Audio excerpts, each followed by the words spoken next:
Okay, question को हम लोग कंसीडर करेंगे। आईआईटी 1999 का क्वेश्चन है ना। काफ़ी अच्छा क्वेश्चन है ना, और उतना डिफिकल्ट भी नहीं है, इजी क्वेश्चन है।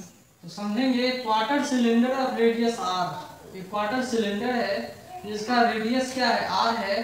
रिफ्रैक्टिव इंडेक्स आर दिया हुआ है ना, क्वार्टर सिलेंडर है ना, लेंस टाइप का समझो, ये आर है और इसका रिफ्रैक्टिव इंडेक्स दिया हुआ है 1.5 है ना।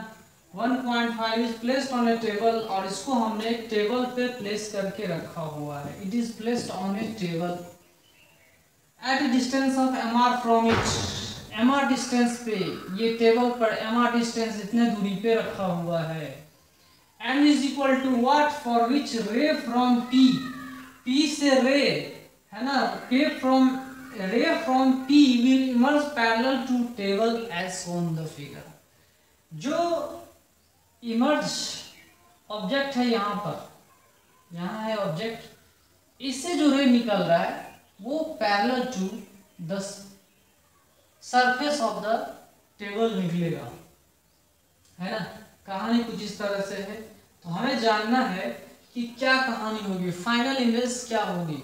तो ये देखो कि ये प्लेन सरफेस है, ये कर्व सरफेस है, रिफ्रैक्शन 2 बार हो रहा है लाइट का। इस क्वेश्चन को हम लोग सॉल्व करेंगे। 1 मिनट का समय देते हैं आपको, 1 मिनट 1.5 मिनट का समय ले लो। आप लोग क्वेश्चन को सॉल्व करने की कोशिश करो और देखो कितना इजी है क्वेश्चन। ओके,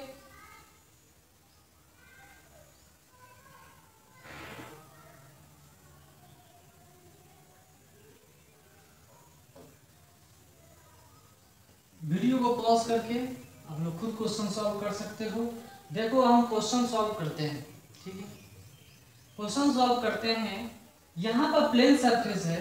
तो आप ये जानते होंगे कि रिफ्रैक्शन का जो फॉर्मूला है μ2 by v μ1 by u and that is equal to μ2 minus μ1 by r। ये सिंगल रिफ्रैक्शन के लिए है। ये जो फॉर्मूला है it is for the single refraction, एक सरफेस पे एक ही बार रिफ्रैक्शन के लिए फॉर्मूला लगाया गया है। तो यहाँ प्लेन सरफेस के लिए रिफ्रैक्शन लगा रहे हैं, तो यहाँ पे r इक्वल टू इन्फिनिटी हो जाएगा। μ2 इज इक्वल टू v हमें फाइंड करना है। तो μ2 रे कहाँ से जा रहा है, μ1 ये है और μ2 ये है पहला केस में। तो μ2 यहाँ पर क्या आ रहा है वो हमें फाइंड करना। μ2 हमको दिया हुआ है, दैट इज इक्वल टू 1.5, यहाँ पे लिख देंगे 1.5 बाई v माइनस u1 दिया हुआ 1, और u की वैल्यू कितनी दी हुई है, माइनस में mr दिया हुआ है ना। माइनस में mr दिया हुआ, माइनस माइनस क्या होगा plus, that is equal to 1 by infinity. ये क्या है, इन्फिनिटी, प्लेन सरफेस है ना, तो ये क्या होगा 1 बाई इन्फिनिटी 0 हो जाएगा। तो इस हिसाब से आप देख सकते हो कि v की वैल्यू जो है वो कितना आ रहा है, ये आ रहा है माइनस 1.5 mr। मतलब जो इमेज बन रहा है, फर्स्ट इमेज, फाइनल इमेज नहीं, फर्स्ट इमेज, वो क्या आ रहा है, इस सरफेस से इधर बन रहा है, निगेटिव में वैल्यू आ रहा है, इसका निगेटिव आ रहा है। मतलब सीधी सी बात है, अगर मैं इसको नॉर्मल ड्रॉ करूं, यहाँ पे नॉर्मल अगर होगा है ना, तो रे का क्या होगा, ये यहाँ पर क्या होगा, ऐसे जाएगा। मतलब इमेज जो है यहाँ पे इमेज बन रहा है, फर्स्ट इमेज बन रहा है। देख लीजिए इस चीज को, ये फर्स्ट इमेज यहाँ पे बन रहा है, और ये डिस्टेंस यहाँ से यहाँ तक पूछा है, that is equal to 1.5 mr। यहाँ से यहाँ डिस्टेंस जो है वो कितना है, 1.5 r दिया हुआ है। चलिए 1.5 mr दिया हुआ है, कोई दिक्कत नहीं है। ये प्लेन सरफेस के लिए हमने देखा। फर्स्ट बार रिफ्रैक्शन हो गया, फर्स्ट बार रिफ्रैक्शन होने से पहला इमेज ये हमारे पास आ गया है। ये जो इमेज है अब इस सरफेस पे रिफ्रैक्शन के लिए, अब इस सरफेस पे रिफ्रैक्शन के लिए एक वर्चुअल ऑब्जेक्ट का काम करेगा। ये किसका काम करेगा, ये एक वर्चुअल ऑब्जेक्ट का काम करेगा। This will act as a virtual object. अब ये वर्चुअल ऑब्जेक्ट का काम करेगा। अगेन रिफ्रैक्शन यहाँ पे होगा। तो अब जो है वर्चुअल ऑब्जेक्ट डिस्टेंस यहाँ से कितना है, r प्लस 1.5 r, 1.5 mr है ना। तो उस चीज को हम लिखेंगे। फिर अगेन रिफ्रैक्शन का फॉर्मूला यही लिखेंगे, रेडियस ऑफ कर्वेचर r दिया हुआ है। अब जो है μ1 ये होगा, μ1 ये होगा और μ2 ये हो जाएगा, और μ2 इज इक्वल टू 1 लिखेंगे और μ1 की वैल्यू ये लिखेंगे इस फॉर्मूले को यूज करके, है ना। इस फॉर्मूले को यूज करके अब इमेज जा किधर रहा है, μ2 में जा रहा है, ठीक है। μ2 इज इक्वल टू 1। अब फॉर्मूला चेंज हो जाएगा, 1 बाय फाइनल इमेज की बात करेंगे, ये v1 मान लो ना, ये v1 मान लेते हैं। अब v की बात करते हैं, 1 बाय v, और v कितना दूरी पे है, तो इंफिनिटी पर है ना, ये इंफिनिटी लिख देते हैं, माइनस μ1, इसके बाद μ1 की वैल्यू कितनी आ रही है भाई, दैट इज इक्वल टू 1.5। μ1 की वैल्यू कितनी है 1.5, u की वैल्यू कितनी है, तो यहां से लिखेंगे r plus 1 plus 1.5 m plus 1 into r, negative में प्लस लिखेंगे, और यहाँ लिखेंगे μ2 की वैल्यू कितनी दी हुई है 1, माइनस μ1 की वैल्यू दी हुई है 1.5 डिवाइडेड बाय r क्या है, r इधर से इधर हम मेजरमेंट करेंगे तो निगेटिव में r आ जा रहा है, ठीक है जी। तो इसमें भी निगेटिव प्लस आ जा रहा है, r से r कैंसिल भी हो जा रहा है। तो m की वैल्यू आपके सामने क्या आ जा रहा है, देखिए ये निगेटिव 0.5, और ये हम लिखेंगे यहाँ पर 1.5 m plus 1, and that is equal to कितना आ जाएगा, 1.5 m प्लस 1 इंटू 0.5, ये कितना आ रहा है 0.5, है ना, मतलब ये आएगा 1/2, and that is equal to 1.5, है ना, मतलब आएगा 3/2, और ये कितना आएगा 1/2, है ना। तो ये आ जाएगा 3, यहाँ लिखिए 3, तो m की वैल्यू कितना आ जाएगा 2, तो m इज इक्वल टू कितना लिखेंगे 2/1.5, ये 20 इतना है ना, 4/3, m की वैल्यू कितनी आ रही है भाई 4/3 आ रही है वैल्यू। चलिए m का वैल्यू हमें पता चल गया। For which ray from p will emerge parallel to table as shown in the figure. तो हमने 2 बार इस फॉर्मूले का यूज किया, अलग अलग, है ना। एक बार प्लेन सरफेस के लिए r इक्वल टू इंफिनिटी, एक बार r दिया ही हुआ था, तो इस तरह से हम लोग m इज इक्वल टू 4/3 हमने कैलकुलेट कर लिया है। काफी इजी क्वेश्चन था, है ना, फॉर्मूला बेस्ड क्वेश्चन नहीं था, थ्योरेटिकल बेस्ड क्वेश्चन था, बेसिक चेक कर रहा था। ओके,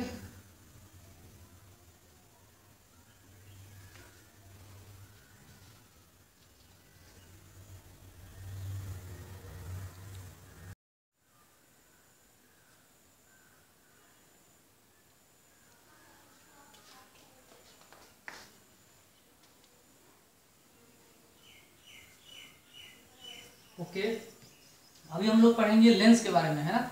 लेंस क्या होता है, अब हम लोग टॉपिक जो है हम लोगों का वो लेंस का टॉपिक है। ये काफ़ी इम्पोर्टेंट टॉपिक भी है, और इस टॉपिक को हमें समझने में ज़्यादा प्रॉब्लम नहीं आएगी, है ना। एक सेकेंड,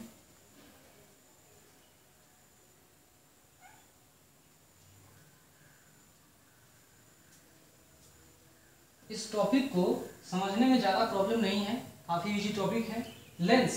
लेंस क्या होता है, पहले उसका डिफिनेशन समझेंगे। क्या है definition, a piece of transparent material, a piece of transparent material, material कैसा होना चाहिए, ट्रांसपेरेंट, आर पार लाइट आ जानी चाहिए, आना जाना चाहिए लाइट पार, पारदर्शी होने चाहिए, transparent material with 2 refracting surfaces, जिसमें 2 रिफ्रैक्टिंग सरफेसेस होने चाहिए, एक नहीं 2 रिफ्रैक्टिंग सरफेसेस होने चाहिए, है ना, एटलीस्ट 2 रिफ्रैक्टिंग सरफेसेस होने चाहिए। 3 भी हो सकता है, 4 भी हो सकता है, कॉम्बिनेशन ऑफ लेंसेज में, है ना। एटलीस्ट हम क्या कह सकता हूँ यहाँ 2 रिफ्रैक्टिंग सरफेसेस, सिंपल लेंस की बात मैं करूँ, सिंपल सिंगल लेंस की बात करूँ तो 2 रिफ्रैक्टिंग सरफेसेस होने चाहिए such that one is curved and refract such that at least होना चाहिए यहाँ पे such that at least one is curved, कम से कम एक जो है वो कर्व होना चाहिए, ठीक है। at least one is curved and refractive index of its material is different from its surroundings, और जो रिफ्रैक्टिव इंडेक्स है उस मटेरियल का उसके सराउंडिंग से क्या होना चाहिए, डिफरेंट होना चाहिए, बिल्कुल अलग होना चाहिए, सेम नहीं होनी चाहिए। अगर सेम हुआ तो रिफ्रैक्शन होगा ही नहीं, लेंस का काम करेगा ही नहीं, सीधा लाइट अनडिवाइडेड पास कर जाएगा, ठीक है। तो रिफ्रैक्टिव इंडेक्स उसका मटेरियल का सराउंडिंग से डिफरेंट होना चाहिए, ज्यादा भी हो सकता है, कम भी हो सकता है, लेकिन इक्वल नहीं होगा। इक्वल होगा तो लेंस नहीं कहलाएगा, इस बात को भी आप लोग ध्यान से समझिएगा, ठीक है। तो फिर से चलते हैं डिफिनीशन। ये डिफिनीशन ही बहुतों को समझ में नहीं आता है, जो आप क्लास में पढ़ाते हैं टीचर उससे मैं कहीं ज्यादा अच्छा मैं आपको बता रहा हूँ, डिफिनीशन ही बता रहा हूँ, न्यूमेरिकल से बता रहा हूँ, है ना। तो आप ध्यान से देखिएगा, सुनिएगा, समझिएगा, है ना। A piece of transparent material जो पारदर्शी है विथ 2 रिफ्रैक्टिंग सरफेसेस, याद हो जाएगा आपको, अच्छे तरह समझ में आ जाएगा। With 2 refracting surfaces, single lens की बात करूं तो such that at least one is curved, उसमें से एक घुमावदार होना चाहिए, घुमा हुआ रहना चाहिए, कर्व होना चाहिए, and refractive index of its material is different from its surroundings, है ना। तो इसको समझिए, एटलीस्ट वन इज कर्व, दोनों कर्व हो सकते हैं, कोई दिक्कत नहीं है, लेकिन एटलीस्ट एक कर्व होना चाहिए। अगर दोनों का दोनों प्लेन हो गया तो लेंस नहीं कहलाएगा, ग्लास स्लैब कहलाएगा, जो लाइट को क्या करता है, डिस्प्लेस करता है। आप पढ़े होंगे, मैंने आपको बताया था कि लाइट को डिस्प्लेस कर सकता है। तो एटलीस्ट एक क्या होना चाहिए, कर्व होना चाहिए, और रिफ्रैक्टिव इंडेक्स जो उस मटेरियल का होगा उसके सराउंडिंग से क्या होना चाहिए, डिफरेंट होना चाहिए। इस बात को भी आप लोग अच्छे से समझ लीजिए। आगे चलते हैं, क्या क्या यूजेस हैं लेंस का, कहाँ कहाँ यूज करते हैं। हमारा आंख में भी लेंस है, हमारा आंख भी क्या है, एक लेंस से बना हुआ है, कॉन्वेक्स लेंस की तरह आप मान सकते हैं।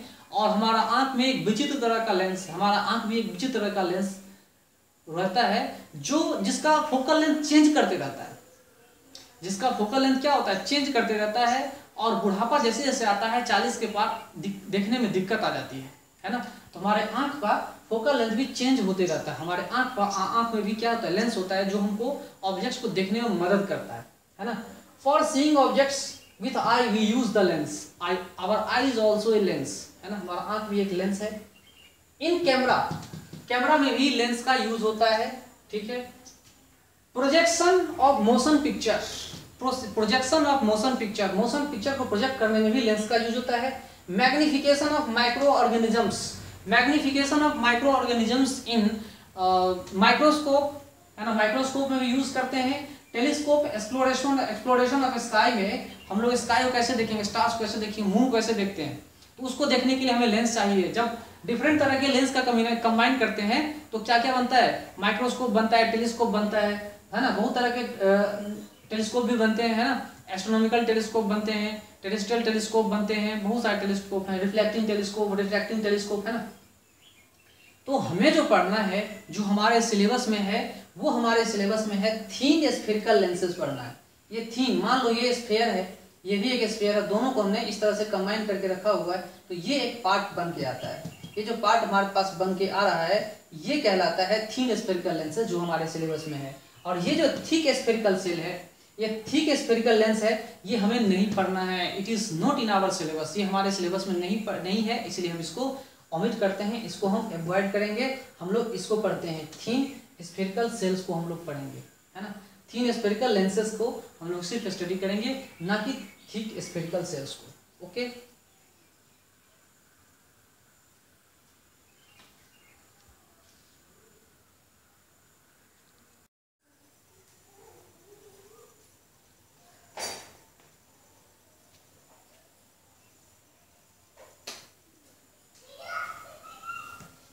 Now we will discuss about types of lenses. Types of lenses, lens के डिफिनेशन के बाद हम लोग अब पढ़ते हैं टाइप्स ऑफ लेंसेज। कितने टाइप आप जानते हैं लेंसेज का?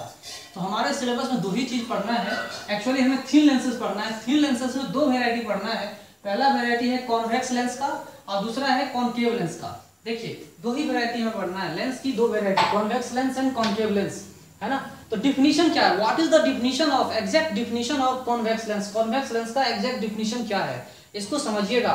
इसका डिफिनीशन है central portion is thicker than the marginal part. A lens, definition लिखना अगर होगा वर्ड में लिख सकते हैं, a lens in which central portion is thicker than the marginal part is called convex lens. ये एक डिफिनेशन है। कन्वर्जिंग डाइवर्जिंग एक अलग चीज होता है, ये डिफिनेशन है। इसका एग्जैक्ट डिफिनेशन यही है कि central portion is thicker than the marginal part. देखिए यहाँ पर कॉन्वेक्स लेंस का ये बीच वाला पार्ट ज्यादा मोटा है और साइड वाला क्या पतला है, बीच वाला ज्यादा मोटा, साइड वाला पतला है ना, मार्जिनल पार्ट में पतला है, ये बीच वाला मोटा है, ज्यादा थिकर है ना, ज्यादा थिकर है, और साइड वाला मार्जिनल क्या थिनर है ना। यहाँ देखिए ये क्या है, थिकर है, और मार्जिनल वाला क्या है, थिन है। तो इस तरह के लेंसेज को हम क्या बोलेंगे, एक डिफिनीशन है ये definition, exact definition of convex lens, central portion is thicker than the marginal one, है ना। मार्जिनल पोर्शन से, मार्जिनल पार्ट से सेंट्रल पार्ट का थिकनेस जो है वो क्या होता है, कम होता है, या सेंट्रल पोर्शन का थिकनेस ज्यादा होता है मार्जिनल पोर्शन से, है ना। तो बहुत सारे लेंसेज हमने बताया है, तो कॉन्वेक्स लेंस का यही डिफिनीशन होता है।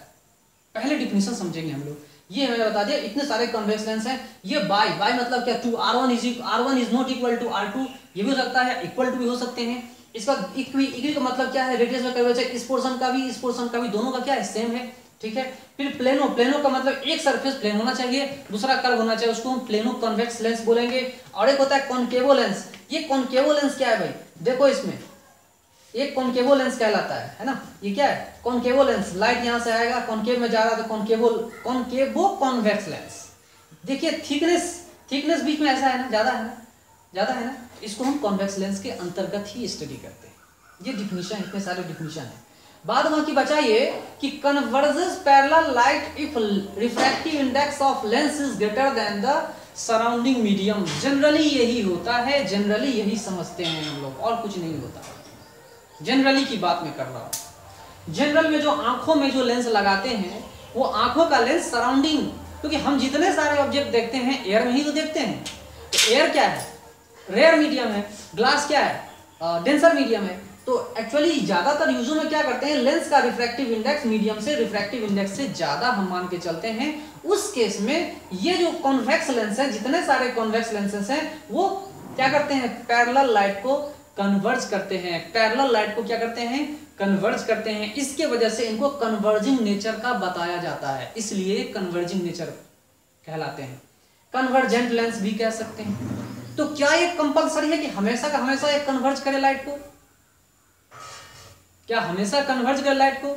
अगर मैं कंडीशन को उल्टा कर दूं, अगर मैं ये बोलूं, आपने इतना समझा ना कि refractive index of lens is greater than the surrounding, then it will behave as a convergent lens, it will converge the parallel lights, है ना। इतना बात तो समझ में आ गई, कोई दिक्कत नहीं है। अगर मैं कंडीशन ही उल्टा कर दूं, तो अगर मैं कोई कंडीशन आपसे, आप ही पूछ सकते हो ना, सर अगर आपने ऐसा कर दिया तो क्या होगा, अगर refractive index of medium is greater than the lens, उस केस में क्या ये कन्वर्जिंग नेचर का रहेगा? क्या ये कन्वर्जिंग नेचर का रहेगा? नहीं, उस केस में कन्वर्ज नहीं करेगा, ये डाइवर्ज करेगा लाइट को। ये क्या करेगा? डाइवर्ज करेगा लाइट को। It will behave as a diverging lens, it will diverge, है ना, it will diverge the parallel light, parallel light को डाइवर्ज करेगा। बात को समझिए, अगर ये लेंस है, पैरेलल लाइट आ रहा है ना, दोनों तरफ रेयर मीडियम है, तो ये क्या करेगा, एक जगह कन्वर्ज करेगा। तो इसका मतलब ये हुआ refractive index of lens is greater than the medium. लेकिन इसका अगर ठीक उल्टा कर दें, अगर इसका ठीक उल्टा हम कर दें कि इसका रिफ्रैक्टिव इंडेक्स ज्यादा हो जाए, उस केस में कन्वर्ज नहीं करेगा, ये कन्वर्ज नहीं करेगा। उस केस में क्या हो जाएगा? उस केस में ये डाइवर्जिंग नेचर का हो जाएगा, ये लाइट डाइवर्ज होकर चला जाएगा। ये लाइट क्या होगी? डाइवर्ज होकर चली जाएगी, कन्वर्ज नहीं होगा, डाइवर्जिंग नेचर आ जाएंगे। ठीक है, तो ये हम लोग पढ़ रहे थे कॉन्वेक्स लेंस के बारे में। ठीक है, बहुत सारे यूज हैं इसका। आगे चलते हैं कॉनकेव लेंस। कॉनकेव लेंस को कैसे हम लोग समझते हैं, जानते हैं, वो देखिए। कॉनकेव लेंस क्या है? ये कॉनकेव लेंस, इसका डिफिनीशन देखिए, central portion is thinner than it's margin. इसका एग्जैक्ट डिफिनीशन यही है, कॉनकेव लेंस का यही डिफिनीशन एग्जैक्ट। देखिए, सेंट्रल पोर्शन पतला है, सेंट्रल पोर्शन क्या होगा? इस केस में सेंट्रल पोर्शन पतला और साइड वाला क्या होगा, मोटा। ठीक है, ऐसे ऐसे लेंस को हम क्या बोलते हैं, कॉनकेव लेंस पढ़ते हैं। That is called concave lens, है ना। तो बहुत सारे लोग बताते हैं definition, a lens which diverges light is called concave lens. गलत।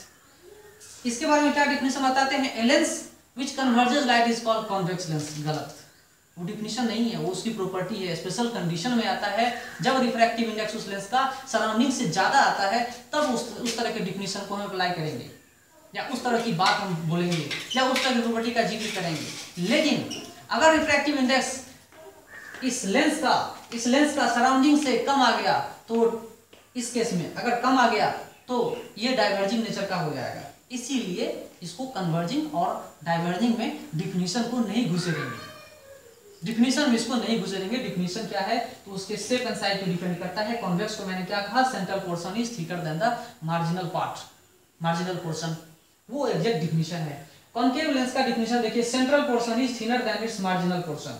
और सेंट्रल पोर्शन जो है वो क्या है, मार्जिनल पोर्शन से, central portion is thinner than it's marginal portion. तो सेंट्रल पोर्शन जो है इसमें पतला होगा। देखिए सेंट्रल पोर्शन क्या है, बहुत पतला है, पतला है, पतला है, पतला है। लेकिन साइड वाला पार्ट क्या है, मोटा है ना।